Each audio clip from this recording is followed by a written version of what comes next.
वही सही, पूर्ण सबके तो वही सही। माँ है, उस माँ से, उस माया से, जो मायापति का जो संबंध है ऐसा ना, उसके मिलन का दिन है। तो अंदर से और बाहर से सब संकल्प कल्प एक तरफ हो जाता है। सारा समय एक साथ फेर जाता है थोड़ी देर में। ऐसी जो स्थिति आती है वो पूर्णता की होती है। और ये आत्मा जो है अपने उस जीवात्मा को मनाती है, घर में लाने के लिए, अपने से मिलाने के लिए मनाती है। जो मान जाता है उसका बेड़ा पार है, जो नहीं मानता उसका फिर से इंतजार करता है। बस इतना सा अंतर है। सही बात है।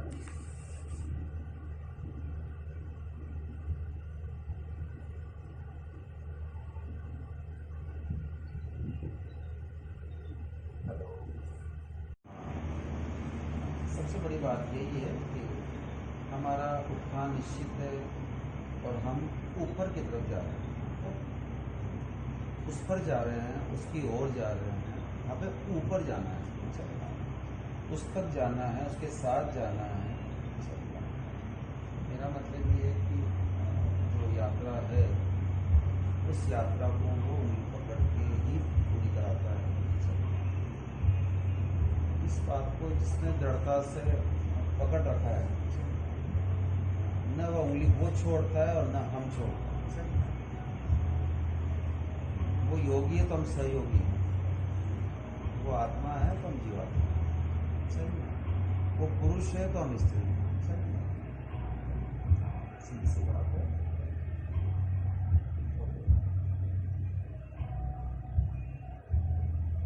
हम्म हम्म हम्म।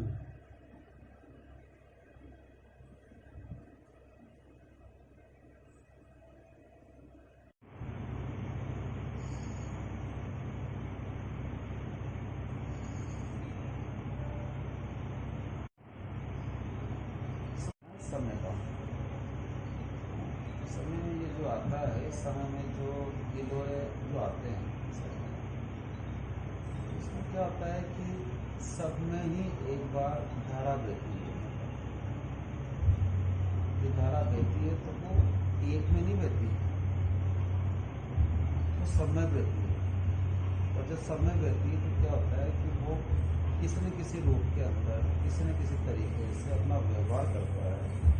और जितनी उत्कंठा हमें होती है कि भाई गुरु पूर्णिमा आ रही है और उसका किस प्रकार से उसका मतलब उत्सव को हम किस प्रकार से मना पाएंगे, जितनी उत्कंठा हमें उतनी उत्कंठा उसको भी है,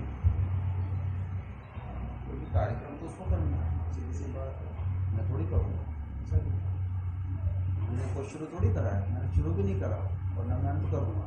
मेरा मतलब ये शुरू भी उसके द्वारा है और शुरू उसके द्वारा है ही क्या, हमेशा ही चल रहा है। कहना कर मैंने तो केवल देखा है, जिसको मैं शुरुआत बोल सकता हूँ, लेकिन ये तो जब मैं नहीं था जब भी चल रहा था। मैं भी ये मान के चलूँगा कि कार्यक्रम उसका है, उसे करना है, कैसे व्यवस्था करता है तो सबके अंदर रंग भी वही भरता है, सबको तैयार करता है, सबको जगाता है, सबके अंदर जागृति भरने वाला भी वही है। उसे ही करना है, मैं नहीं करूँगा। मैं तो केवल एक शरीर मात्र से हूँ, सही में, लेकिन अंदर जो भाव है वो है। शरीर चल रहा है, उठ रहा है, बैठ रहा है, सबसे बड़ी बात है कि, लेकिन इसकी भी उपयोगिता है कि उसकी वजह से, उसके भाव की वजह से, उसके प्रेम की वजह से, उस अनुभव की वजह से ये शरीर भी पुजारा है, ये सौभाग्य पुजारा है। बस इतनी सी बात है। बाकी तो सब बड़ों का आशीर्वाद है, जिनके सानिध्य में समय बिताया है और समय दिया है और जो समय लिया है उन्होंने, जो रंग भरा है, तो मुझे लग रहा है कि ये सब प्रभाव होने का है। धन्यवाद सबको जाना चाहिए। और जो हम सब हैं, तो हम सब क्या है कि हम छोटे बड़े नहीं होते हैं, हम सब दूर और पास में होते हैं, क्योंकि तो भाव का भूख है और हमारे अंदर वो भाव पर पास है तो परमेश्वर के भाव तो पूरी तरह से पूरा होता है, लेकिन अनुभव और जो आत्मानुभव वो गुरु के द्वारा है, बस इतना समझो। बैठा हुआ वो है, लेकिन अनुभव वो यश बढ़ाने के लिए गुरु का यश बढ़ा रहा है, गुरु अपना शिष्य का यश बढ़ा रहा है, सब एक दूसरे का यश बढ़ाने में लगे हुए हैं।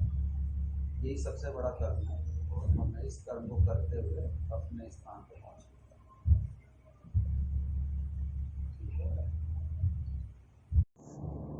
हमारा जीवन त्याग में दिखेगा नहीं, हमारा जीवन जगत में ही दिखेगा। लोगों को अभी कुछ पता नहीं चलना चाहिए क्या चल रहा है अंदर, वो जानता है और आप जानते हो। क्यों तीसरे की जरूरत क्या है यार? क्यों भाई? भाई कहने का मतलब ये है कि पहला, दूसरा और तीसरा, जब तक अपन जगत में दिख रहे हैं इसे दूसरे हैं, जब अपने हो जाएंगे क्यों भाई? ठीक है, खुश हो गई राजीव यार। मंत्र तो क्या है? कहने का मतलब ये है कि जो स्वाभाविक मंत्र है वो तो ओम है, लेकिन बाद में जो बनाया गया वो मन से बनाया गया, तो उसको मन के द्वारा ही ताड़ना पड़ता है। मतलब कहने का मतलब ये मन सह मंत्र, यानी कि मन को ताड़ने वाला ऐसा ब्रह्म शब्द जो मंत्र है वो मन को ताड़ने वाला, मन को जगह देने वाला। मन उस शब्द ब्रह्म को जगह दे और शब्द ब्रह्म उस मन के बीच में आ गया। जैसे मन और मन का, तो मन का मतलब एक एक श्वास को, एक एक मोती को जो पिरोया हुआ है उसको आप बार बार उस श्वास को ले लो, लेकिन श्वास से श्वास के बीच में वो अंतर है। क्या है वो? मन का अंतर है, मन सह अंतर, यानी कि मंत्र। मंत्र क्या है? शब्द तो मंत्र क्या है? मंत्र तो आ भी हो सकता है और ई भी हो सकता है, ऊ भी हो सकता है, राम भी हो सकता है, शिव भी हो सकता है, महाकाल भी हो सकता है, और नहीं तो फिर जो है गुरु के द्वारा मुंह से निकल गया कि भाई क्या बोलो, कि भाई मरा मरा बोलो, ये भी मंत्र। जो मन को ताज है, गुरु के मुख से निकला हुआ जो गुरुमुखी है वो मन को ताड़ने वाला होता है, मन के अंतर में परमात्मा को भरने वाला होता है। उस श्वास श्वास की श्रृंखला के अंतर के अंदर जिसमें वो उस परम को भर सकता है, वो अंतर बस। कि श्वास से श्वास के बीच में, विचार से विचार के बीच में, मन से मन के बीच जो अंतर है वो ब्रह्म शब्द जो है गुरु के मुख से निकला हुआ है। और यदि मान लो उस जगह थोड़ा सा विराम मिल गया तो उसी समय तर जाएगा, उसी समय उसको आत्मज्ञान। इसलिए तो कहते हैं कि भाई श्वास आया गया, आया गया, उस पर निगरानी, दृष्टा की निगरानी, दृष्टा की दृष्टि उस मन पर, मन से मन तक। लेकिन मन से मन तक तो कभी कभी क्या होता है कि वो उसके बीच का स्थान मिल जाता है। एक विचार आया, एक विचार उठा, फिर दूसरा उठा, तो विचार से विचार मिला तो वो संसार। एक विचार गया और दूसरा विचार आया, वो भी गया, लेकिन विचार नहीं आया। संसार का, जगत का सबसे सूक्ष्म हिस्सा है विचार। अगर पूरे ब्रह्मांड में, पूरे जगत में, संसार में यदि मान लो इसको छोटे स्थूल रूप में देखना चाहते हो तो वो एक विचार है, और उस एक विचार में आपका मन फंसता है तो आप संसारी। सही में। और यदि मान लो इससे थोड़ी देर के लिए विरक्ति हुई कि एक विचार से हुई विरक्ति लेकिन दूसरे से नहीं हुई, तब भी आप फंसे हुए हो। पहला विचार और दूसरा विचार जो पैदा हुआ, जो पैदा होने वाला है, जो अभी आया भी नहीं है विचार, एक विचार पैदा हुआ जो अभी है वर्तमान, ये कब भूतकाल हो जाएगा, लेकिन फिर से एक नया पैदा, ये भूतकाल फिर से एक पैदा कर जाएगा। तो ये भूतकाल और जो नया पैदा होने वाला, जो वर्तमान बनने वाला है, उन दोनों से विरक्ति होनी चाहिए। मन स अंतर मंत्र, मंत्र मतलब उस मंत्र का जो राजा है, उस मन को, मन से मन के बीच में, उस अंतर के अंदर जो ब्रह्म है, जो ब्रह्म शब्द है, वो थोड़ी देर के लिए, जो मनों का भी राजा है, जिसको अपन बोलते हैं मन की दृष्टि, इसका नाम सूरत है। सूरत समानी शब्द है। ऐसे मन की दृष्टि में ऐसे सूरत समानी शब्द जो है आ जाए, ऐसे शब्द समा जाए, कौन सा शब्द? ब्रह्म। तो फिर उसको काल खाने वाला नहीं हो सकता, यानी कि वो अजय होगा, वो महाकाल का, वो कालोवा काल महाकाल है, उसको उस आत्मज्ञान की। तो इसके लिए तप करता है आदमी, जप करता है, बेकरी वाणी करता है, मध्यम वाणी करता है, परावाणी करता है, पश्चंती वाणी करता है, दीर्घ वाणी करता है।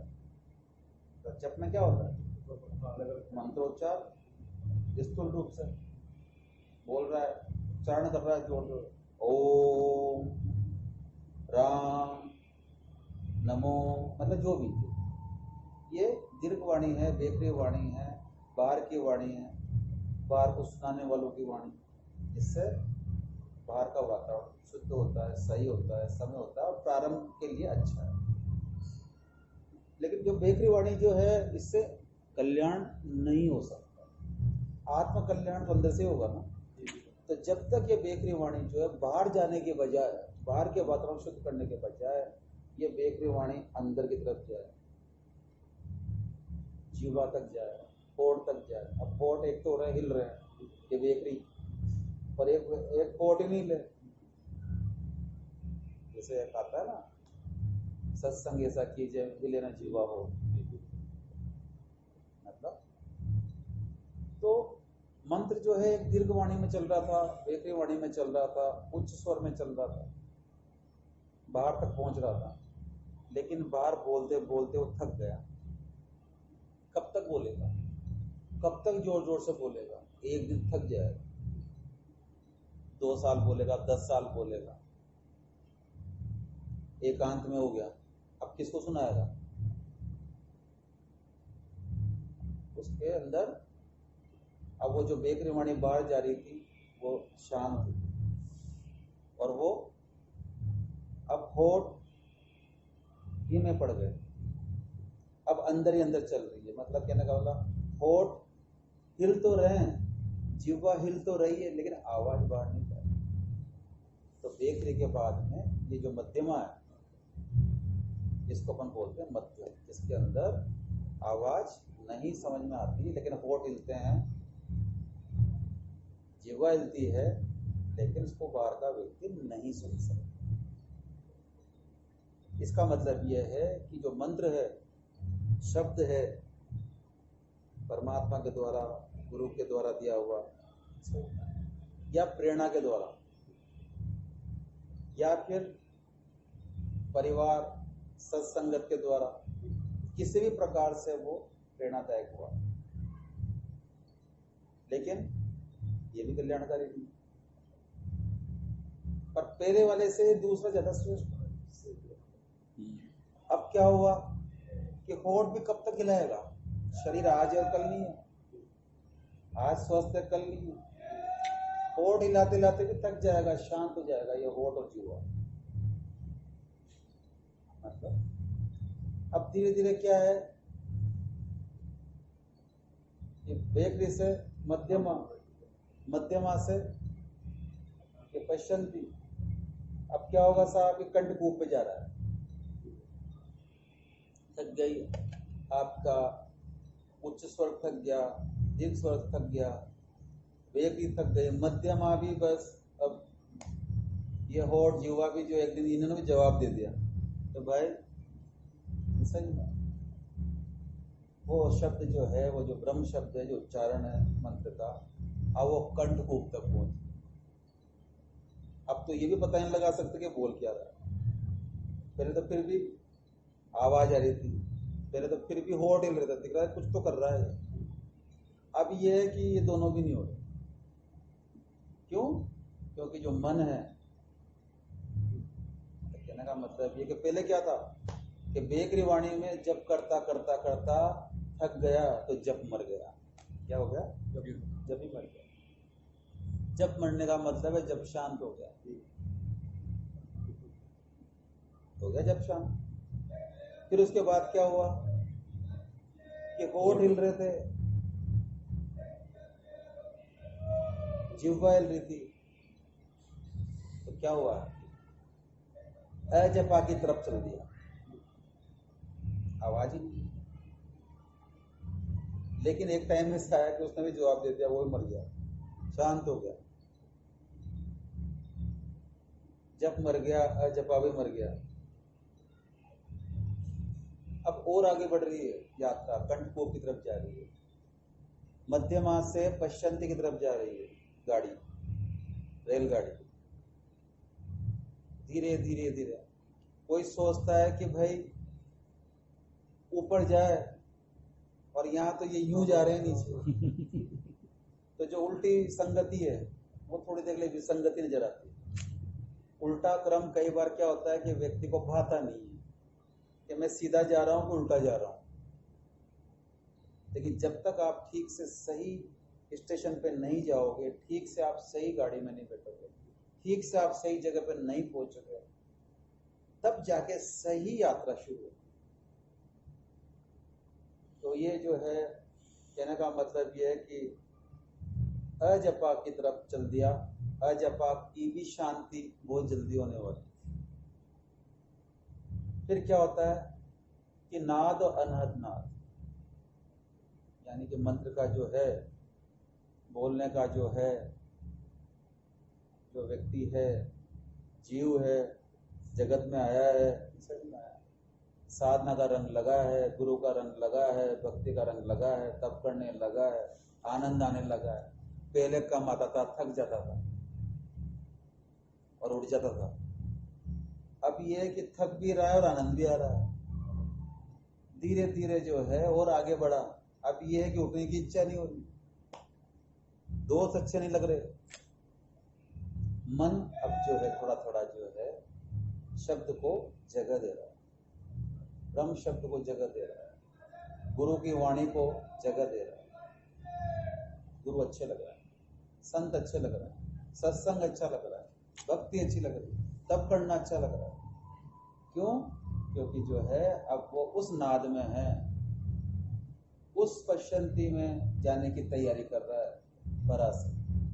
कि पश्चंती से परा और परा से पश्चंती, इसमें उतार चढ़ाव में अपना जो है पूरी जो है अपने जीवन की भक्ति को, तप को वो ऊपर नीचे कर रहा है।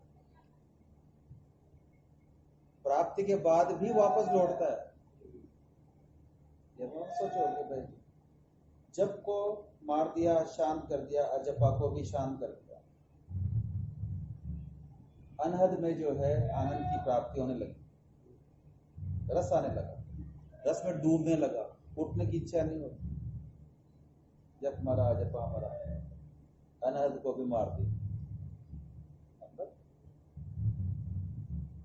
यही तो है कि ऊपर से नीचे डूबते डूबते डूबते पूरा डूबोगे रही में।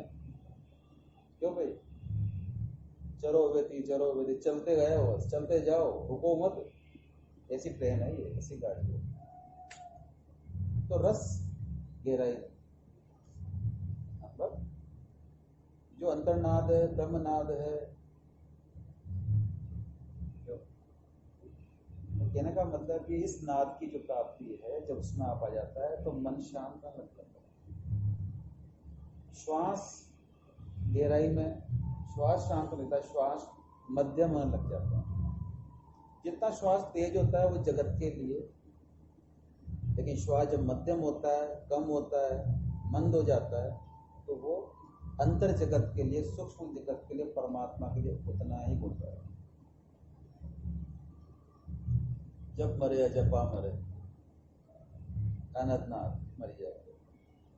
अब आगे की यात्रा है कि जो इस मन की दृष्टि को, जो मनों का राजा है, मनों का मन है, कि आत्माओं की आत्मा कौन है, कि वो परम, वो परमात्मा, वो परम पिता। ऐसे ही मनों का मन कौन है? मन तो बहुत है। जितनी आत्मा है उनकी आत्माओं का मन, कितने मन हो गए? और एक आत्मा में कितने मन? उस मन की बात नहीं कर रहा। जो मनों का मन है, उस मन की बात कर रहा हूं, जिसको कहते हैं सूरत, जिसको कहते हैं मन की दृष्टि। जो मनों की मन है, जो मनों का मन है, उसकी दृष्टि, उस मन की बात कर रहा हूं। श्वासों की जो श्वास है, उस श्वास की बात कर रहा हूं। जो आत्माओं की आत्मा, उस आत्मा की बात कर रहा हूं। उन आत्माओं की बात नहीं कर रहा है जो असंख्य है, जो गिनने में नहीं आती। जो गिनने में आती है वो एक, उस आत्मा की बात कर रहा हूं। जो मनो है, उनको, उन मनों की बात नहीं कर रहा। जो मनों का मन है, जो एक ही है बस, जो आत्मा से थोड़ा सा नीचे है बस, लेकिन कम नहीं है उसकी बात कर रहा हूं। सूरत समानी शब्द है, यानी कि ऐसी मन की दृष्टि में ऐसा जो शब्द है, ब्रह्म है, उसको जगह मिल जाए बस। ये मन जो है तर जाए, फिर जाए, जगह दे दे उस ब्रह्म को। ऐसे जगत में, ऐसे मायावी जगत में, ये कैसे देती है माया इस जगत में? माया उस पिता को कैसे जगह देती है? उस परम पुरुष को जगह कैसे देती है? ऐसे देती है। मतलब बस थोड़ा सा समय मिला, एक क्षण मिला, बस आत्मज्ञान। सूरज समानी शब्द देता ही काल न खाए, यानी कि उसको काल ताकत है। इस जगत में, ऐसे जगत में, ऐसे मायावी जगत, क्या कहने का मतलब है? तो वो इस जगत में भी चलता फिरता ऋषि है, मुनि, ब्रह्म है, तरने वाला है, तैराने वाला है, कल्याणकारी है, कल्याण करने वाला है। तो तब मन और श्वास और जो ब्रह्म है एकाकार हो जाता है, और यात्रा जो है पहुंचते पहुंचते पहुंचते वहां पहुंच जाती है जहां से अब वापस शुरू होगी। उससे यहां से यात्रा ये उस तीन धारा के अंदर, उस ब्रह्म धारा के अंदर। अब शिव धारा और विष्णु धारा नहीं, कहने का मतलब ये है, अब उस ब्रह्म धारा के अंदर, जिसको अपन बोलते हैं कि सुषुम्ना बोलो, जिसे उस ब्रह्म धारा बोलो, जिसे चाहे तो तुम न गंगा न जमुना, केवल सरस्वती। जहाँ रस है, सरस है, जो रसों का रस है, उस रस की प्राप्ति के लिए, उस ब्रह्म रस को प्राप्ति के लिए, उस महाशिव की प्राप्ति के लिए वहां पर वो जगह देती। ये जब पहुंचता हुआ, पूरा शुद्ध करते हुए, नस नाड़ियों को शुद्ध करता हुआ, जीव को मुक्त करता हुआ, जब ये वहां पर पहुंचता है, तब ये आत्मा जो है गुण मुक्त होते हुए उस ब्रह्मधारा में प्रवेश करते हुए अपने महाशिव की यात्रा में अपने परम शिव का रास्ता करती है, और उसमें लीन और ब्रह्म जीवन का, जीव का, जगत का, उस परम पुरुष का यात्रा का समावेश है ये, अगर ठीक से अगर जान ले जाए। सत्संग क्या करे? जब डूबे, जब उतरे, तब पाया कि जान लिया हूं मैं शांति रंजन, मुझे कोई बंधन नहीं था। बंधन मान लिया था, बना लिया था थोड़ी देर के लिए, अपने आप खुश करने। ये मेरी खुशी के लिए था बस, पर मेरी खुशी मुझे ज्यादा दिन अच्छी नहीं लगी। मैं अपनी खुशी में आया, अपनी आत्म खुशी में आया, और मैंने अपना रास्ता पाया, बस। सही बात है। और बताओ, पैदा चिंगारी पैदा हो, इस चिंगारी को खत्म मत होने दो। जब चाहो जब इस चिंगारी को पैदा करो, बस। तो आप कभी भी निराश नहीं होंगे, आप कभी भी नीचे नहीं गिरोगे। आप कहीं भी हो, कीचड़ में हो, जगत में हो, माया में हो, गर्भ में हो, गंदे से गंदे कर्मों में, लेकिन ये जो लो है ना चिंगारी, ये आपको, मेरा मतलब ये, कमल कितने ही कमलालय हो, कितने ही शक्ति से ओतप्रोत हो, कितने ही कीचड़ से ओतप्रोत हो, लेकिन ये चिंगारी जो है, ये कमल जो है, उस नील से मिलने के लिए रोक नहीं पाएगी, मिलने में रोक, उस नील वर्ण से नहीं रोक सकती। ये मायावी है, ये जगत है, ये संसार है, चमक दमक है यहाँ पर। इस गुलाबी पुष्पों को वो थोड़े देर के लिए मंत्र मुग्ध हो सकता है, लेकिन एक दिन उसे नील कमल में आना पड़ेगा, जो एक एक, जो कमलों का कमल है, कमलालय है, उसमें आना, उस आनंद में, उस सुविधा में, जो संतुष्टि और जो शांति, उसका एक अलग ही तो क्यों ना करें हम ध्यान, और क्यों ना करें हमारा तप, क्योंकि तप का फल निष्फल नहीं होता। तप के सब आश्रित हैं, परम पिता भी आश्रित। तप के आगे वो, तप में वो जात पात नहीं देखता, ये राक्षस है, ये देवता है, ये भैया ऊंचा है या नीचा है, नहीं नहीं नहीं, तप ऊंचा है। उस तप के प्रति वो बस तप का आश्रित है, तप का वो सेवक, तप तो ना, सही बात है। तप के बराबर कुछ नहीं। जिसने भी ध्यान किया, सेवा करी, उसके निमित्त कुछ भी किया हो, त्याग किया हो, तप किया हो, परित्याग किया हो, जो भी, कि भैया 1 घंटा इसमें भगवान का ध्यान है, मिला क्या है, तो उसकी गणना करेगा कौन कि क्या मिलेगा और क्या नहीं मिलेगा? उसकी गणना करने वाला वो एक ही है, वो कर सकता है, बाकी को थोड़ी बताएगा वो, और बाकी कैसे जान पाएंगे? असुविधा में रहना, कहने का मतलब तभी क्या करते हैं, कम से कम के अंदर काम चला ले। कहने का मतलब कम से कम कितना होता है ये मुझे याद, लेकिन उस अधिक से कम में रहता है कि भैया 4 कमरे में रहना चाहिए था, 1 कमरे में रहता है, तो क्यों 1 कमरे में रह रहा है?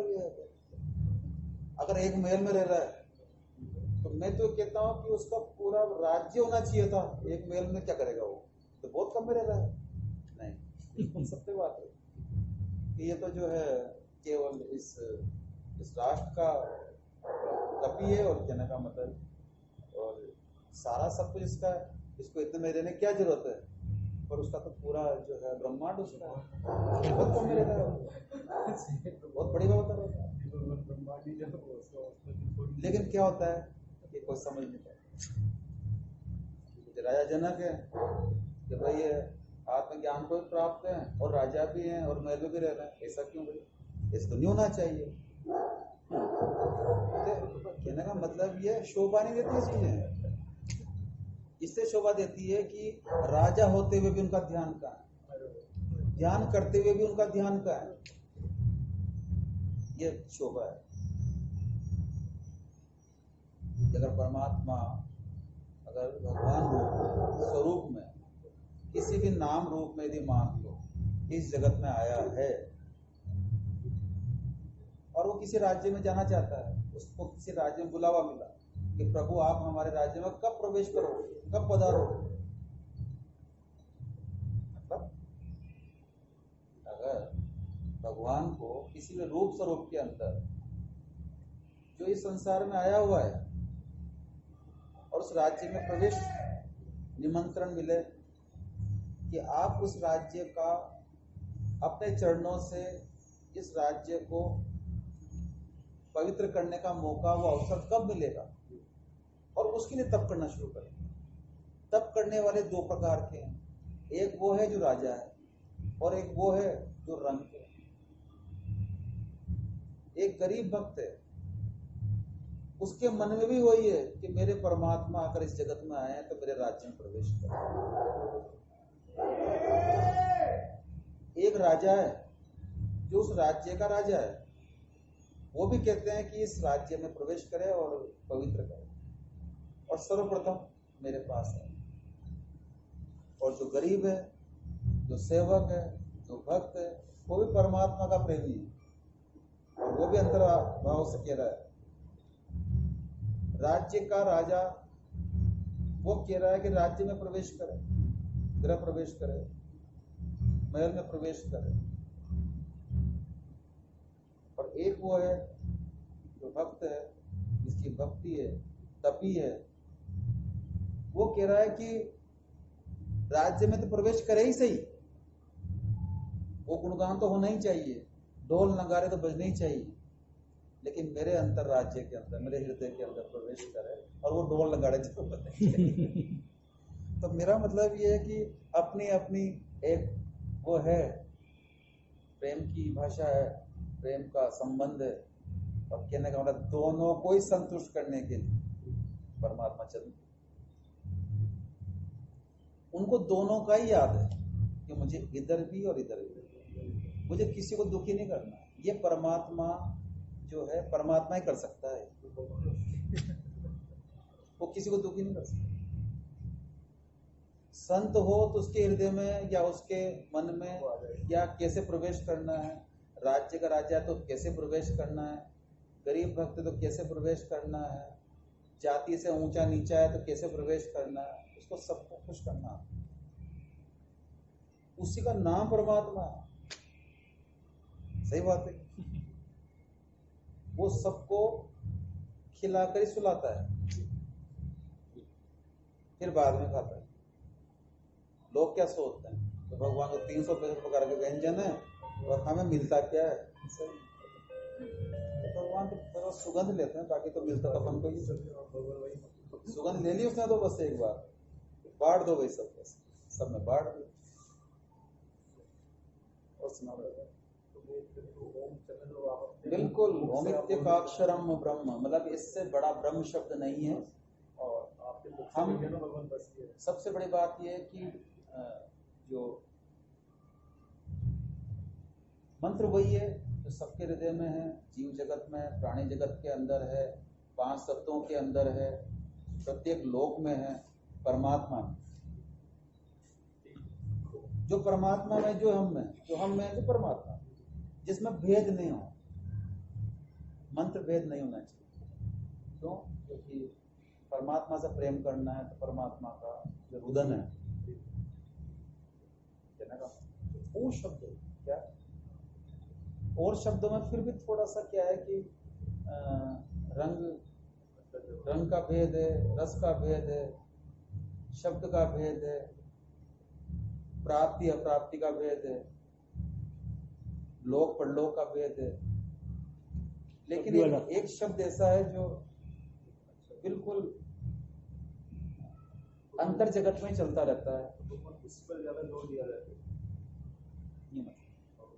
कहाँ जाना है कि ऊपर जाना है, किस पे जाना है? सीधी सी बात, ऊपर जाना। कहाँ जाना है? कोई नीचे नहीं जाना चाहता।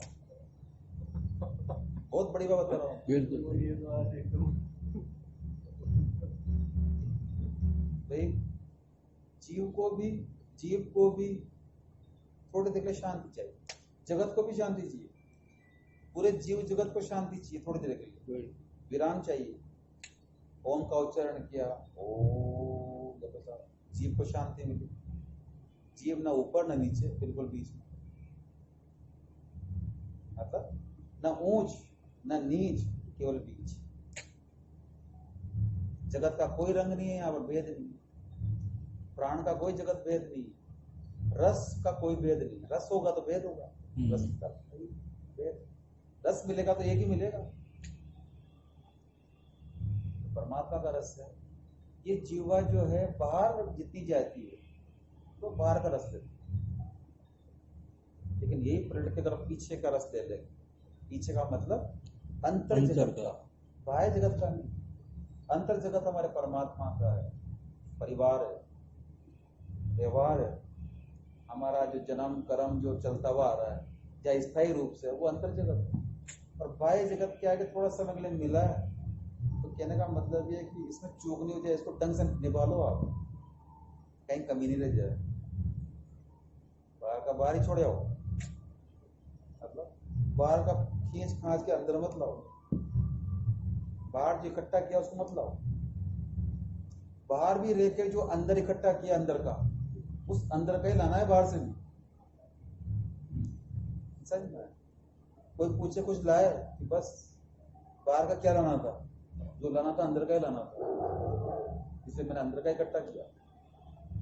कुछ गुरु का प्रसाद है इकट्ठा किया है, जो सत्य है, क्या है, जो सत्य से मेज खाता है।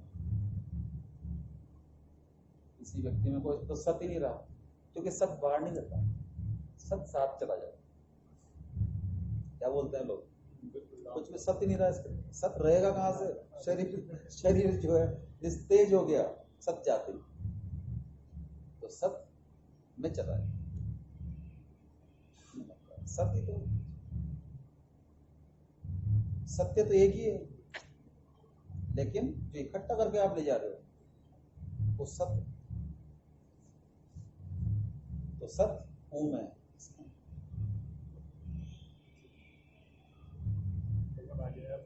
बस तेने जो समझा है, और वो किसी को अगर पता नहीं है तो बस वो अद्भुत होगा, अविस्मरणीय होगा और शाश्वत होगा। वो तू जानता है, नहीं जानता। अगर वो उस अंतर मन से समझ जाता है तो फिर ये संसार में ये सारे क्रिया प्रतिक्रिया नहीं होती है। पर उन्होंने क्या करा कि वो इतनी जल्दी नहीं, बिल्कुल तो संसार को लाभ मिला, उस ज्ञान का संसार को लाभ मिला।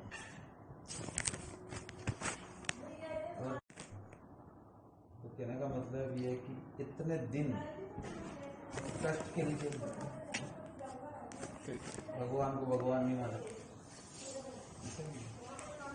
भगवान के सामने फिर भगवान तो मुझे माना ही नहीं, लेकिन दोष भी किए, नाम भी लिया और उल्टा सीधा ही बोला। तो दोष कौन, तो दोष और भगवान ने कभी ये नहीं कहा कि भाई तू गलत है, तू ऐसे मत कर। मतलब वो जानते थे कि एक दिन निश्चित आएगा, जिस दिन ज्ञान आएगा, जिस दिन समझ आएगी, उस दिन में जो है समय पर ही ज्ञान दूंगा। जब तक ज्ञान नहीं है, जब तक संसार है, जब ज्ञान आ जाएगा बस। अभी मैं इसके लिए संसारी हूँ, इसके लिए ज्ञानवान हूँ, इसके लिए बुद्धिमान हूँ, इसके लिए नीतिवान हूँ, इसके लिए पक्ष विपक्ष का हूँ। मतलब तो बाद में अंतिम समय में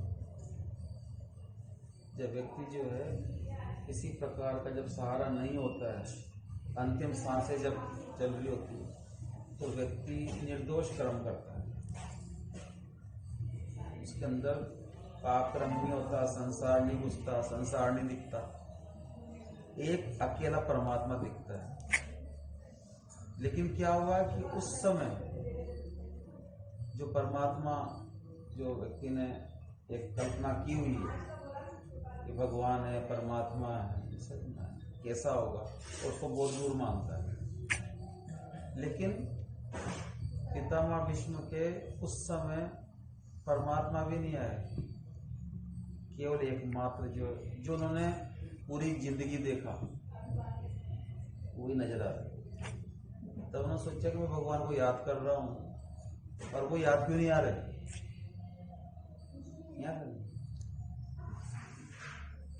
बस वो ही परमात्मा के विग्रह में नजर आ रहा है।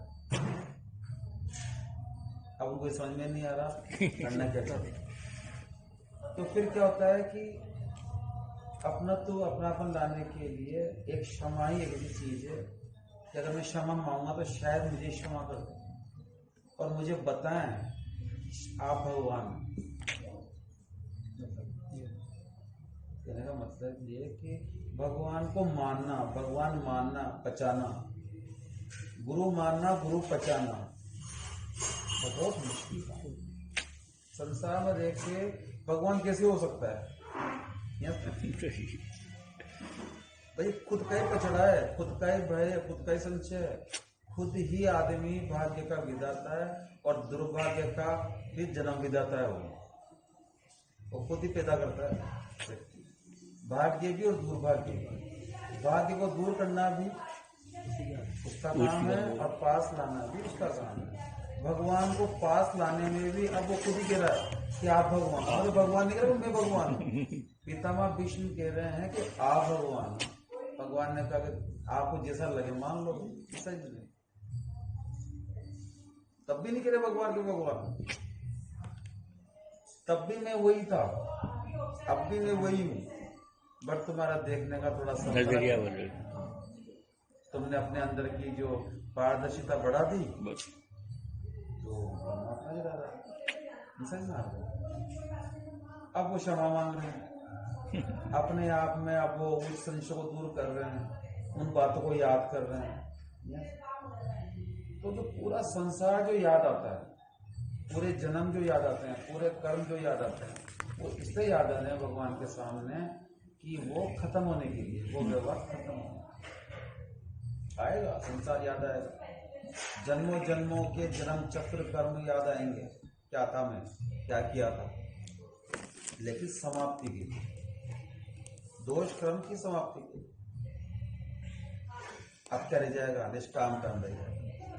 तो भगवान ने गीता में बोल दिया कि अर्जुन तो निष्काम कर्म कर। तो निष्काम कर्म एक ही बार होता है बस। जब कोई कर्म नहीं रह जाता, कोई जन्म कर्म नहीं रह जाता, जन्मों के कर्म समाप्त हो जाते हैं, तो फिर एक ही कर्म रह जाता है, उसको बोलते हैं निष्काम। निष्काम कर्म पहले थोड़ी होगा, लेकिन अब भगवान नजर आ रहे हैं। अब वो क्षमा मांग रहे हैं कि मैंने क्या क्या बोल दिया था, क्या क्या मैंने ऐसी हरकतें करी थी, क्या क्या मैंने सब कर दिया, और भगवान फिर मुझे क्षमा कर रहे हैं। ऐसा नहीं माना। क्षमा के लिए भी वही बोल रहा, क्षमा कर दो आप, वही कह रहा कि आप भगवान हो। मैंने तो कुछ भी नहीं कहा, वो तो कह रहे मैं तो तब भी वही था, अब भी वही और आगे भी वही रहूंगा। यही सोच है बस। ये सबसे बड़ी बात, यानी कि हमें अपने आप को ही बदलना है, बदलना होगा। समझ जाओ इस समय भी आपका भगवान भी आपके और आप भी भगवान, आप भी भगवान हो। ये सुख है, दुख है, लाभ है, हानि है, कष्ट है, पीड़ा है, ये होता मन को है, लेकिन शरीर के द्वारा दिखता है। मतलब बिल्कुल। लेकिन आत्मा को सीधे नहीं जान सकते आप, लेकिन मन के द्वारा जान सकते। बिल्कुल। ये चीज अभी किसी को जानकारी नहीं है कि मन बड़ा है, मतलब मन से आप आत्मा तक जा सकते। बिल्कुल मन से, बिल्कुल सही है। मन सबसे नजदीक है। इसीलिए बोला गया है कि सूर्य, चंद्रमा और पृथ्वी, पृथ्वी शरीर है अपना जी, और चंद्रमा मन है और सूर्य आत्मा। तो कहने का मतलब ये है कि शरीर और आत्मा के बीच में मन है, पृथ्वी और सूर्य के बीच में चंद्रमा। ये चंद्रमा आत्मा के भी पास में है और ये चंद्रमा शरीर के पास। शरीर से हम मन को नहीं जान सकते, इस पृथ्वी से हम चंद्रमा को नहीं जान सकते, मतलब मन के द्वारा जान सकते हैं शरीर को। हाँ। इसे सब कहते हैं कि वे मानसिक आराधना करो, मानसिक भक्ति करो, मानसिक, आप समझ नहीं। सबसे पहले ध्यान नहीं होता, चिंतन होता है, मन के द्वारा चिंतन होता। बिल्कुल। तो मन से हम बहुत आत्मीयता की तरफ जा सकते हैं, आत्मा की तरफ जा सकते हैं, उस ब्रह्म से जुड़ सकते हैं। लेकिन मन से अगर ऐसा नहीं भी हुआ कि आत्मा की तरफ, तो कम से कम मन को से हम शरीर को जान सकते हैं। एक व्यक्ति योगा करता है, वो शरीर के द्वारा मन को ठीक करना चाहता है जी, लेकिन ज्यादा देर नहीं रख सकता, ज्यादा दिन तक मन अच्छा नहीं कर सकता। मन के द्वारा शरीर ज्यादा स्वस्थ हो सकता है। बिल्कुल। मन अधिक समय तक स्वस्थ रह सकता है तो शरीर ज्यादा लंबे समय तक स्वस्थ रहेगा। तो मन पर हम ज्यादा जाएं, ये चक्कर है। इसलिए क्या है कि ध्यान के लिए ध्यान से पहले मनन चिंतन है, ध्यान चिंतन नहीं, बिल्कुल। मनन चिंतन। समीक्षा भी करनी होगी। तो कहने का मतलब ये है कि आप जो है क्योंकि हम यहाँ से मन को देख सकते हैं, मन से हम आगे देख सकते हैं, शरीर से हम मन को देख सकते हैं, पृथ्वी से हम चंद्रमा को देख सकते हैं, चंद्रमा से पृथ्वी को देख सकते हैं, पृथ्वी से पृथ्वी को नहीं देख सकते, चंद्रमा से चंद्रमा को देख सकते हैं,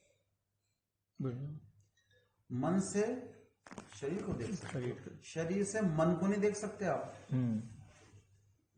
शरीर से मन को नहीं देख सकते, स्थूल रूप से देख सकते कि हाँ ये चंद्रमा है, इस पृथ्वी से चंद्रमा का हिस्सा देख ले कि हाँ ये चंद्रमा है, लेकिन चंद्रमा की जानकारी नहीं है, चंद्रमा में घुस नहीं सकते आप यहाँ से शरीर से। लेकिन मन के द्वारा, मन से हम पहुंच सकते हैं, जान सकते हैं कि शरीर क्या है। तो देव विदेह वाली जो बात है वो यही है कि विवेकानंद जी गए इस देश से दूर, विदेश, तो उन्होंने जब तक देश में रहे जब तक देश को नहीं जाना, लेकिन विदेश में जाने के बाद देश को अच्छे से जाना। तो आदमी देह को देह में नहीं जान सकता, लेकिन जब विदेह होता है, जब जानता है कि मैंने इस देह का क्या किया, जब ज्यादा जानता है, देह से जब विधेय होता है, जब जानता है कि क्या कर रहा है, क्या हो रहा है, क्या सही था क्या गलत था, समीक्षा करने का मतलब मन से जो है वो ज्यादा। क्यों? क्योंकि अभी आत्मा में विलय नहीं हुआ हो, शरीर से हटा है, आत्मा में पहुंचा नहीं है। जो बीज की प्रक्रिया है उस कड़ी के अंदर उसने सारे ही सब देख लिया उसने कि क्या हुआ घटित और क्या हो रहा है। तो इस बारे में जो है जैसे बोलते ना मन के जीते जीत, हाँ, मन के जीते जीत मन के हारे हार, उसी चीज को आप इसमें ले सकते। तो स्वाध्याय, ध्यान, तो कहने का मतलब ये कि व्यक्ति नित्य नित्य जो है साधना करता है, नित्य ध्यान करता है। जब उसके अंदर एक ज्ञान की प्रक्रिया, जब प्रसव प्रक्रिया होती है, पकती है, ज्ञान पकता है, तो ज्ञान की शुरुआत और ज्ञान का मध्य और ज्ञान का अंत, अंतिम चरणों में जब ज्ञान होता है, तो कहने का मतलब ये कि बच्चा पैदा होता है तो शुरू में नहीं होता,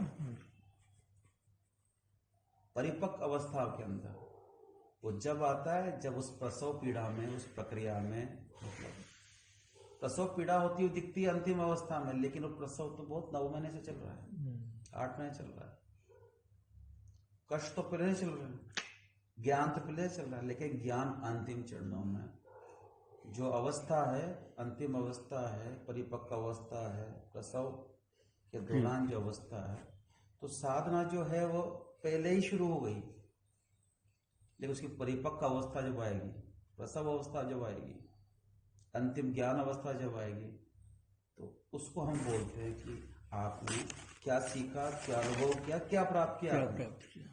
प्राप्ति तो शुरू दिन से शुरू हो गई जी, अंतिम तक। ये सारे अनुभव प्राप्ति है, सारे ज्ञान प्राप्ति है। व्यक्ति सोचता है कि एक बार की प्राप्ति होगी, वो प्राप्ति है। नहीं, मैं कहता हूं प्रथम दिन से प्राप्ति है, प्रथम तप से, प्रथम त्याग से, प्रथम साधना से, और जब उसकी जो प्रक्रिया शुरू हुई, प्रेरणा प्रक्रिया शुरू हुई, ध्यान प्रक्रिया शुरू हुई, तब से उसकी प्राप्ति अंतिम तक पहुंचता है वो। मतलब तो मेरा मतलब ये है कि जब हमारे अंदर हमने ये वर्ष निकाल दिया, वो वर्ष निकाल दिया, कई वर्ष निकाल दिए, कई महीने निकाल दिए, उससे फर्क नहीं पड़ता। लेकिन जागृति विशेष किसी भी क्षण हो सकती है, किसी भी वर्ष, किसी भी महीने, किसी भी पल में हो सकती है। और जब वो बैठ गया जिस कोने में और श्रीमुख हो गया जी और परमात्मा के अभिमुख हो गया, सम्मुख हो गया, तो उसकी जो प्राण ऊर्जा है वो नीचे के जाने के बजाय ऊपर जाती है। तो समझ लो कि उसकी ध्यान अवस्था, उसकी अनुभव अवस्था प्रसव अवस्था में है। बिल्कुल तो वो लग जाता है, नित्य लग जाता है, नित्य में लग जाता है, नित्य के लिए लग जाता है। वो क्या कहता है कि मैं नित्य हूं, नित्य के लिए लग रहा हूं और मैं नित्य हूं। जो नित्य नहीं है उसके लिए तो लग ही नहीं सकता, कोई मतलब ही नहीं है। जो अनित्य है उसके लिए क्यों लगेगा? क्यों लगे, बिल्कुल सही है। जो शाश्वत है उसके लिए लग गया। लेकिन वो खुद को जान पाए ऐसा कि मैं नित्य हूं, मैं शाश्वत हूं, मैं गुरु हूं, मैं भाव हूं, मैं आत्मा हूं, मैं ब्रह्म हूं। ज्ञान की अंतिम सीमा। लेकिन ज्ञान तो केवल एक बार में नहीं आता, ज्ञान तो हाँ वो तो उसकी प्रक्रिया चलती रहती है। लेकिन अंतिम प्रक्रिया प्रसव प्रक्रिया है, जन्म प्रक्रिया है, जब ज्ञान का उदय होता है, जब ऊर्जा, प्राण ऊर्जा जो है वो ऐसे सिंहासन पर बैठ जाए कि फिर लौटना वापस उस पर आए, वो नहीं हो सकता। कहने का मतलब ये है कि फिर वो कितनों को जन्म दे देगा, कितनों को पैदा कर देगा, उसके अंदर ऐसी ऊर्जा आ जाएगी। तो जागृति विशेष, ऐसी जागृति विशेष प्रक्रिया जो है कभी भी जन्म ले सकती है। लेकिन जन्म लेने से पहले उसकी जो साधना प्रक्रिया है, पूर्ण प्रसव प्रक्रिया से पहले जो उसमें जो साधना हुई, तप हुआ, त्याग हुआ, तपस्या हुई, किस प्रकार से उसने अपना वो कार्यकाल बिताया, उस संबंध का जो वर्णन है जी वो कोई नहीं कर सकता। ज्ञान चर्चा विशेष हो सकती है, कहानी किस्से विशेष हो सकते हैं, कथा विशेष हो सकती है, मतलब शास्त्र की, ग्रंथ की, पुस्तक की किसी न किसी रूप में चर्चा विशेष हो सकती है, किसी चरित्र विशेष की हो सकती है। लेकिन तपते हुए त्यागी की, जी साधना काल की जो क्रिया प्रक्रिया, जो अनुभव विशेष है, उसका वर्णन, उसका उसकी गाथा गाने वाला, उस तपस्वी का अभिनंदन करने वाला, सम्मान करने वाला, स्वागत करने वाला, उसकी चर्चाएं करने वाला,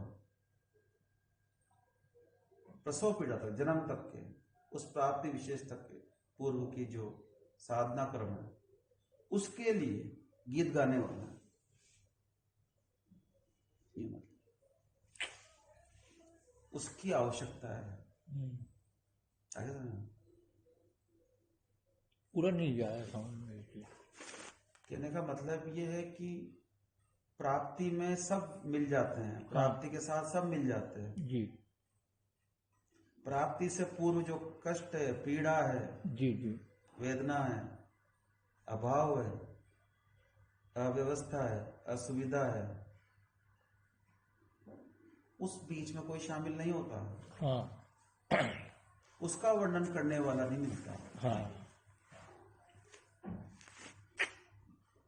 विभक्त प्रहलाद है, कितना कष्ट पाया होगा जी कि न घर परिवार के साथ में, न कोई साथ में, जब किसी का कोई नहीं हो,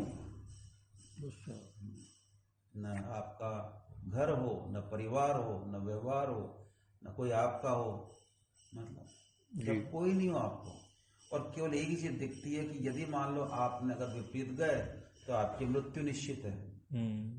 उस मृत्यु से पहले अगर कोई उस मृत्यु के भी अगर मान लो कोई विपरीत चले, तो तो परमात्मा ही हो सकता है, वो आत्मा ही हो सकती है, वो ब्रह्म ही हो सकता है, और वो दिखता भी नहीं है। वो इधर उधर नृत्य नहीं कर रहा है, इधर उधर खेल नहीं रहा है, इधर वो बहुत ही सूक्ष्म अवस्था के अंदर है। इसलिए आपको सूक्ष्म अवस्था में जाना पड़ा, बिल्कुल। गहराई में जाना पड़ा, गोता लगाना पड़ा। उस गहराई में जाने तक के लिए जो प्रतिकूल स्थितियां थी, कष्ट थे, जन्म तो बाद में हुआ, प्राप्ति तो बाद में हुई, पैदा तो बाद में हुआ। भगवान ने कहा, परमात्मा ने कहा कि भाई तुम उत्तम आत्मा, शुद्ध आत्मा, विशुद्ध आत्मा थे। जैसे जैसे मुझसे अलग होते गए, परमात्मा से दूर होते गए। विशुद्ध आत्मा, अंश आत्मा, उस आत्मा से और थोड़ा सा अशुद्ध होते हुए जीवात्मा, और अशुद्ध होते हुए जीव, कई और अशुद्ध होते हुए, कई जन्म कर्म प्रारब्ध जो भी है वो दूर जाता गया। लेकिन एक ऐसी अवस्था, एक ऐसा संगम, एक ऐसा प्रभाव कि फिर से वापस वो जो है उस परमात्मा की ओर, आत्मा की ओर, जीवात्मा की ओर, ये जीव जब वापस फिर से किसी कारण से, किसी पुण्य से, किसी भी कारण मान लो, अगर फिर से वापस मुड़ता है तो परमात्मा ये कहता है कि दूर जाना और पास आना, मुझसे अलग होना, मतलब परमात्मा से अलग होना इस आत्मा का, और पतन होना, और फिर से वापस ऊर्ध्व अवस्था में आते हुए, प्राण ऊर्जा की प्राप्ति करते हुए फिर से वापस मुझ में आना, कि जो मैं हूं, सारा जो भ्रमण करते हुए, यात्रा करते हुए, फिर से वापस जब तू लौटेगा, जब ये विहार होगा, जब ये तीर्थ होगा जी, जब फिर से तू वापस छू कर आएगा और फिर से मुझे मिल जाएगा, फिर से तू मुझे पैदा करेगा। मैंने तुझे पैदा किया, हाँ, अब तुझे पैदा करना है। बिल्कुल बिल्कुल। मैंने तो कर दिया पैदा, अब तू मुझे पैदा करके बता। बिल्कुल, तू मेरा पुत्र है, अब तू मुझे पैदा कर। ये जो साधना काल है, जी, इसका समय निश्चित नहीं होता। बिल्कुल, निश्चित तो होता है, लेकिन हम ये नहीं कह सकते कि कल से साधना होगी और कल से प्राप्ति हो जाएगी। वो क्षण, वो प्राप्ति, वो निश्चिंता, वो निश्चितता, वो तय पहले से हो तो जाता है, लेकिन हमें दिखता नहीं है। और हम व्यवहार करते रहते हैं, कर्म करते रहते हैं, पुरुषार्थ करते रहते हैं। तो साधना भी कर रहे हैं, जप भी कर रहे हैं, ध्यान भी कर रहे हैं, ठीक है, लेकिन उसको उस ऐसी जिस विशेष जागृति की जो उसे जरूरत है, वो उसको जानता है कि वो जब होगी तब वो मैं उसको ठीक से मैं प्राप्त हो जाऊंगा, मैं पैदा हो जाऊंगा। तो ये नियम है। मतलब अब क्या होता है कि शास्त्र में लिख दिया, किसी अनुभव विशेष ने लिख दिया, किसी ने ये बता दिया जी, किसी न किसी के सहारे, किसी न किसी तरीके से आदमी उस धर्म विशेष की तरफ मुड़ता है कि शायद इसमें मुझे मंजिल मिल जाए, इसमें मुझे मेरा परमात्मा मिल जाए, इसमें मुझे कुछ मिल जाए।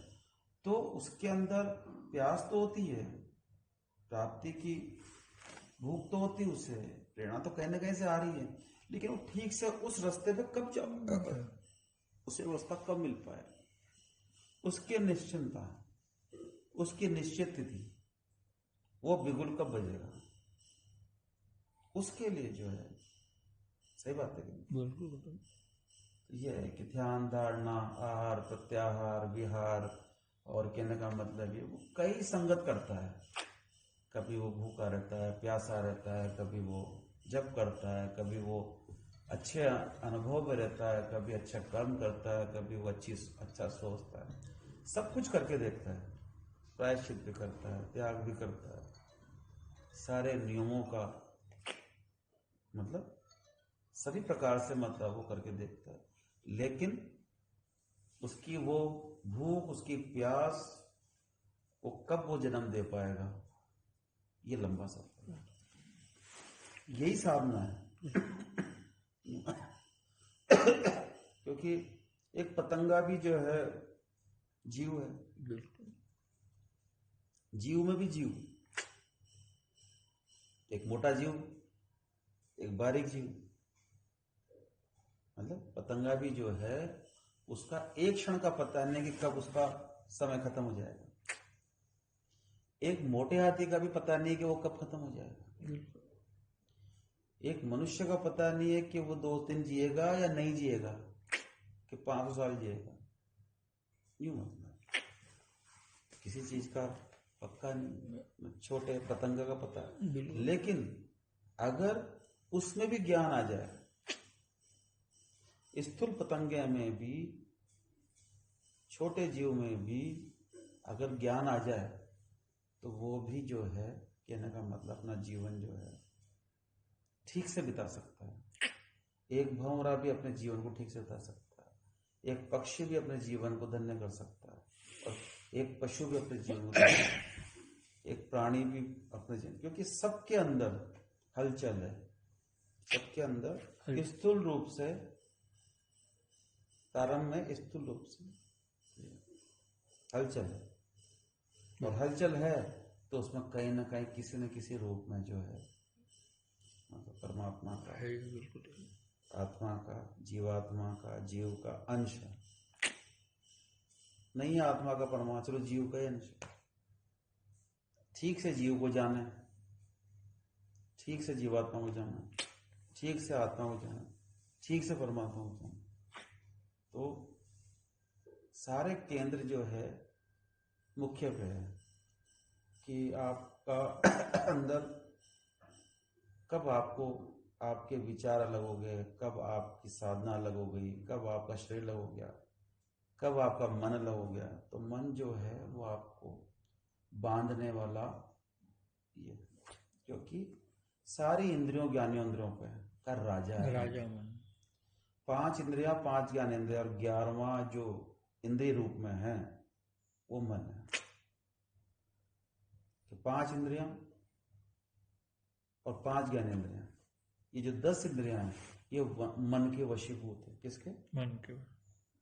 इसलिए जो मन इनका राजा है, मन राजा हुआ तो हम सबसे पहले अगर इंद्रियों ज्ञानेंद्रियों को अगर मान लो वशीभूत करना चाहते हैं, दृढ़ता लाना चाहते हैं अपने उस अंतर जगत के लिए, परमात्मा जगत के लिए, उस भाव में अगर आना चाहते हैं, तो पहले इन इंद्रियों ज्ञानेंद्रियों को मन के वशीभूत, यानी मन को अपना केंद्र बनाकर, मन को परमात्मा बना के, मन को एक आत्मरूपी माने, मन रूपी को आत्मरूपी माने, परमात्मा रूपी माने इस मन को शुरू में, तो ये इंद्रिया ज्ञानेंद्रिया वशीभूत हो सकती है। फिर मन जो है, ये जो मन है ये भी फिर वशीभूत हो जाएगा। मतलब कहने का मतलब ये है कि मन भी बुद्धि के वशीभूत, ये मतलब जैसे इंद्रियां हैं ये मन के वशीभूत है, तो मन भी बुद्धि के वशीभूत है। तो कितने सारे मन हैं, कितनी सारी बुद्धियां हैं, कितनी सारी इंद्रियां हैं, लेकिन जो मनों का मन है, मन मतलब जो मन की दृष्टि, दृष्टि वाला मन, जिसको बोलते हैं अपन सूरत। मन की दृष्टि मतलब, मन की दृष्टि मतलब जो मनों का मन है, मनों का मन, उस वाली दृष्टि से ये सारे मन सहित इंद्रियां वशीभूत हो सकती, सारी 10 इंद्रियां मन सहित 11 हो गए, ये सब तुरंत वशी हो जाते हैं। और जैसे ही वशीभूत होता है, मन को सीधा बुद्धि के वशीभूत करो। बुद्धि भी कितनी है, जैसे मन बहुत सारे हैं, इंद्रियां बहुत सारी है। जब मैंने मन को वो वाला मन कहा किसके वशीभूत, कौन से वाले मन के? जो मनो का मन। मनो का मन है, जो मन की दृष्टि है, जिसे सूरत बोलते हैं, उस वाली मन की बात कर रहा हूं कि जिसमें ये सब वशीभूत हो जाते हैं, एकाग्रता से, दृढ़ता से, बुद्धि से। कि किसी कोई बात किसी को लग गई, कोई ज्ञान लग गया, तो ज्ञान बुद्धि, ज्ञान का एक तरह से वो बुद्धि ही है, यथार्थ रूप में वो बुद्धि ही है। जब वो बुद्धि टिक जाती है ऐसे समय में, ऐसे स्थान पर, तो वो बाकी को भी खींच लेती है और मुद्रा बना देती है। जहां पर किसी का हलचल नहीं हो सकती, वो थोड़ी देर के लिए समता ला देती है, साम्यता ला देती है, रोक देती है। ऐसा लगता है श्वास ही नहीं आ रही, लेकिन श्वास चल रहा है। ऐसा लगता है शरीर नहीं चल रहा, लेकिन शरीर चल रहा है। धड़कन नहीं चल रही, लेकिन धड़कन चल रही है। मतलब थोड़ी देर के लिए ऐसा लगता है कि रुक गया, अवरुद्ध कर दिया। वो मन इतना प्रभावी होता है कि सारे इंद्रियों को वशीभूत कर देता है, तो एक जगह रोक देता है। और जब एक जगह रोक दिया, तो कहने का मतलब ये कि एक से तो जीत गए आप, तुरंत ऐसे मन को बुद्धि में लगा दो। किस में लगा दो? बुद्धि। और बुद्धि कौन सी? बुद्धि तो बहुत सारी है, कि ये कुबुद्धि है, कि ये सद्बुद्धि है। पर अच्छी वाली बुद्धि भी कितने प्रकार की हो गई। कि ये कौन सी बुद्धि है? कि सद्बुद्धि है। ये कौन सी है? कि ये ऋतम्रा बुद्धि है। ये कौन सी बुद्धि है? कि प्रज्ञा विधि है, प्रज्ञा बुद्धि है।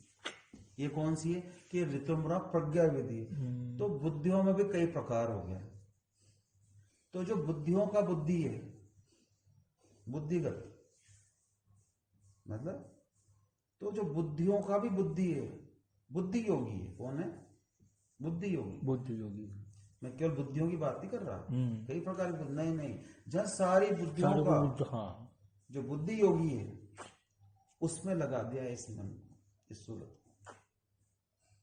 तो उसी समय शरीर, उसी समय मन, उसी समय ये। तो कहने का मतलब ये कि वो आत्म विजेता बनता है। उसको जो है, कहने का मतलब ये है कि उस जिसकी प्राप्ति के लिए वो जन्मा है, जिस प्राप्ति के लिए वो चला है, जिस प्राप्ति के लिए ये सब कुछ करना चाहता है, तो उसका ओरा प्रभाव अपने आप स्वतः बन जाता है। वो जहां भी चलेगा तीर्थंकर है, जहां रुकता है वो तीर्थ है, जहां उसकी वाणी जाती है वो ज्ञान है, जहां वो मौन है वहां संयम है, जहां वो देखता है मतलब वो ब्रह्म है, जहां वो विचरता है, चलता है, रुकता है, खाता है, पीता है, वो लोक है, स्थान है वो। मतलब उसकी दृष्टि ब्रह्ममय आती है। उसकी दृष्टि जिसको देखती है वो ब्रह्ममय हो जाता है। जो मतलब तो ऐसे का वर्णन तो कर नहीं पाते। मतलब कहने का मतलब ये है कि ऐसे के लिए हम जो है हम ध्यान करते हैं कि ऐसी ध्यान अवस्था में हम उनको देखते हैं कि क्या कर रहे हो। कुछ मिला तो मिला, नहीं मिला तो नहीं मिला। ऐसे और बताओ, आप छोटा होता है, अति सूक्ष्म होता है, संसार दिखता है, मोटा होता है, शरीर दिखता है, ब्रह्मांड दिखता है बड़ा है, शरीर दिखता है बड़ा है, पर जो बड़ा है ना वो बहुत छोटा है। संसार की दृष्टि देखोगे तो वो छोटा है, और सार की दृष्टि देखोगे तो बहुत अति सूक्ष्म है। अब ये देख लो किस पक्ष के हो आप। पहले तो अपना नाम दिखाओ कि भाई हम कौरव पक्ष के हैं कि पांडव पक्ष के। फिर भगवान को सोचो कि हम भगवान के पक्ष के हैं या फिर यहाँ के। भगवान के पक्ष के हिसाब से, भगवान के मानकर, भगवान के होके फिर आप जो है मतलब प्रार्थना करो जल्दी। अब संसार में है और प्राप्ति चाहते हैं भगवान से, मेल नहीं खाता तो फिर संसार से मुक्ति पानी पड़ेगी पहले तो। भगवान ने खाटू श्याम जी वर्तमान में तो उन्होंने ये सोचा कि पहले तो आप मेरे पक्ष के बनो, देवतुल्य बनो। सही बात है। संसार के जो थे, संसार में चलता हुआ, उससे पहले आप पहले पक्ष बदलो अपना। विष्णु जी ने क्या अपना पक्ष बदला बिल्कुल। तो परमात्मा ने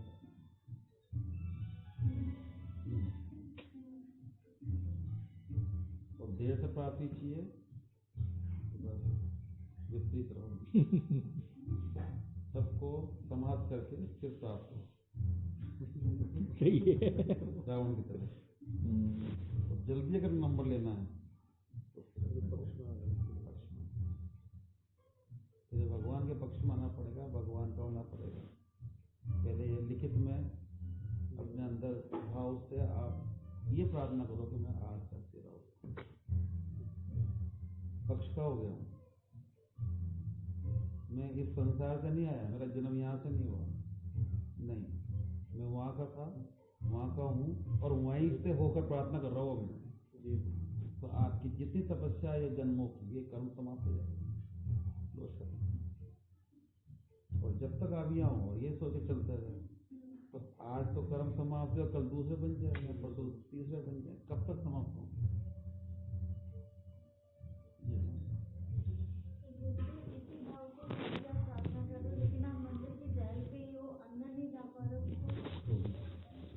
भगवान तो अंदर है ना, मन थोड़ा सा अंदर से बाहर है, आत्मा अंदर है, आत्मा से थोड़ा बाहर मन है और मन से बाहर जो है शरीर है। मतलब जो बाहर दिखता है वही देखे थे। हम किसके लिए जा रहे हैं, हम किसको मिल रहे हैं और किसको मिलना चाहते हैं?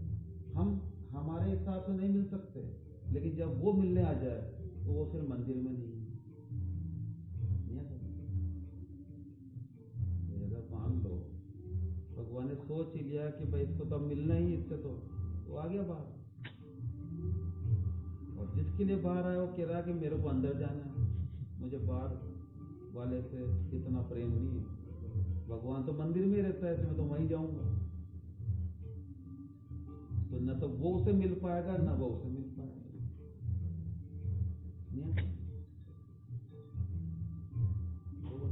तब का बलि है जो उससे मिलने के लिए वो सब कुछ छोड़ देता है, सिंहासन छोड़ देता है, अपना त्रिलोक छोड़ देता है मिलने के लिए।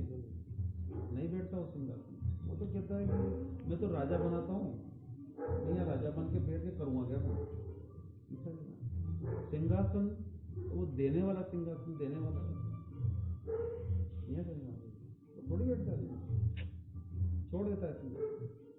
वो तो बस जगह जगह जगह जगह बस सबके लिए कल्याण के लिए फिरता है, तैयार करता है। जिसको बैठना है सिंह बैठो ना, कोई दिक्कत थोड़ी। तो एक भ्रमण करता है, जहाँ पहुंच जाए वहाँ तीर्थ बन जाते हैं। तीर्थ उसे नहीं बनाते, जहाँ तीर्थ का होता है अपना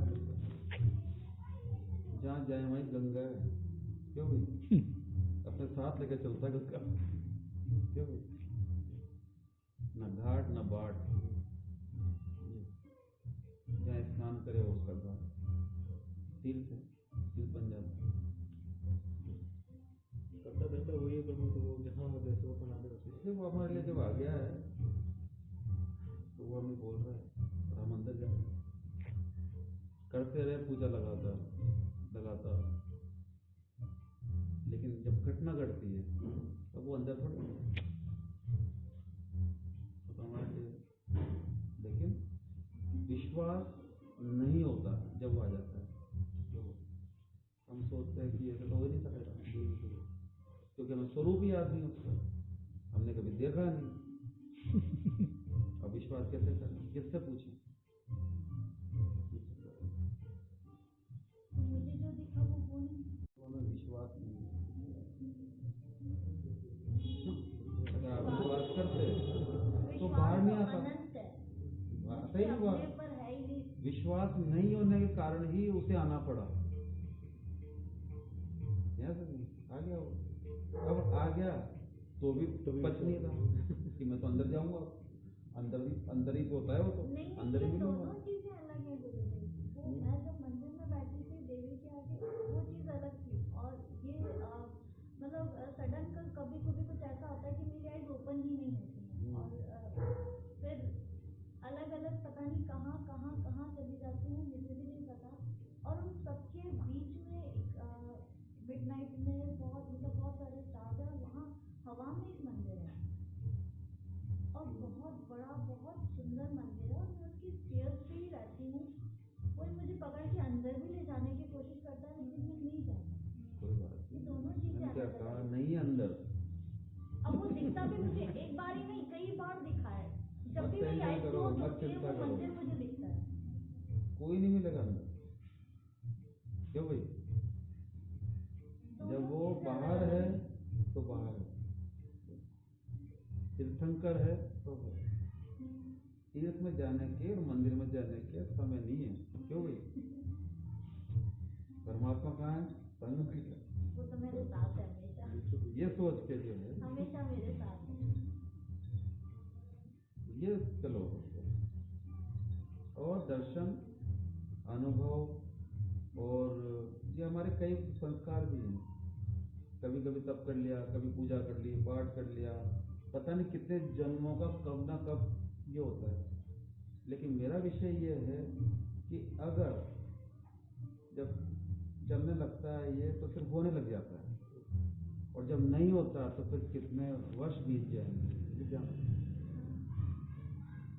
दोनों प्रभाव साथ हैं। एक मतलब कई बार होता है जो आप कितनी भी कोशिश कर लो उसके आगे बैठने की, वो कोई कहे गुरुजी दर्शन दो, गुरुजी अनुभव दो, गुरुजी ध्यान में लगाओ, गुरुजी अच्छे शुभ कर्म कराओ, गुरुजी हमें अच्छे वो काम करने नहीं होंगे, नहीं होंगे, कितना ही कर लो। कितना भी कर लो और होगा और तो जब आप होने लग नहीं जाए चाहोगे तब भी होगा। और वैसे भी आते हैं यहाँ पर, गुरुजी बच्चा हमारा सही रास्ते पर नहीं चल रहा है, क्यों? गुरुजी तो बिल्कुल ध्यान ही नहीं रखते में, परिवार में तो पूरा साधु सन्यासी हो गया, इसको बिगाड़ो आप। तो उसका भी हमारे पास तरीका है। और ऐसे भी है कि गुरुजी परमात्मा का, गुरुदेव का, बड़ों का जब आशीर्वाद समाता है तो फिर क्या होता है, कभी विरक्ति आएगी, कभी भक्ति आएगी, कभी प्रसन्नता आएगी, कभी रुदन होगा, कभी हमें अच्छा नहीं लगेगा। वही वाली बात मैंने बताया कि आप किस पक्ष के हो, और उसने किस पक्ष का बना दिया थोड़ी देर के लिए, तो आपको वो अच्छा लगेगा। हमारे वश में नहीं है, सही बात है, ये बात है राजेश। भगवान ने आदेश दो वहाँ जाकर किस तरह से शुरुआत करो। वहाँ पहुँचते ही सबसे पहले तो आपको मुक्ति का एहसास होगा। नंबर 2 सब सरल हो जाएगा। नंबर 3 सब अपने हो जाएंगे। आपको ये लगेगा कि मुझे कोटा अंता में